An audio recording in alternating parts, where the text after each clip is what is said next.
స్థిమితంగా ఆలోచన చేయడం, ఏదన్నా ఒక ఇబ్బందో లేదా ఒక కష్టమో, నష్టమో, లాభమో వచ్చింది అన్నప్పుడు పొంగిపోకుండా, కుంగిపోకుండా వారి మనసును, శరీరాన్ని బ్యాలెన్స్ చేసుకునే ప్రయత్నం చేయకపోతే మాత్రం తులారాశి వారికి జీవితంలో చాలా వరకు కూడా ఇబ్బందులు వస్తాయని చెప్పవచ్చు. అంటే వారు పెద్ద స్థాయి ఒక ఐఏఎస్ ఆఫీసర్ అవ్వచ్చు, ఒక మినిస్టర్ అవ్వచ్చు, ఏదన్నా కూడా అవ్వచ్చు. కాకపోతే వారి ఎమోషన్స్‌ని కంట్రోల్ చేసుకోలేకపోతే మాత్రం వారి జీవితంలో ఇబ్బందులు బాగా ఎక్కువవుతాయని చెప్పవచ్చు.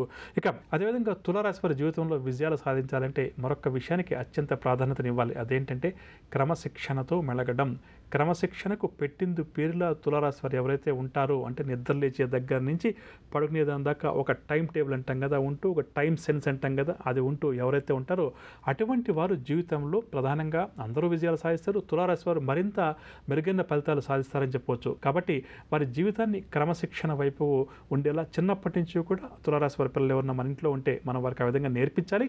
అదేవిధంగా తులారాశి ప్రేక్షకులు పెద్దవారు ఎవరైతే ఉంటారో వారు కూడా క్రమశిక్షణగా మెలగాలి, క్రమశిక్షణను పాటించాలి అన్నటువంటి ఆలోచనలు వారు కొంతవరకు మార్పులు చేర్పులు చేసుకుంటే కొంతవరకు సక్సెస్ ఆలస్యమైనప్పటికీ కూడా ఆ వచ్చే సక్సెస్ ఏదైతే ఉందో అది జీవితాంతం వారి దగ్గర నిలబడుతుంది.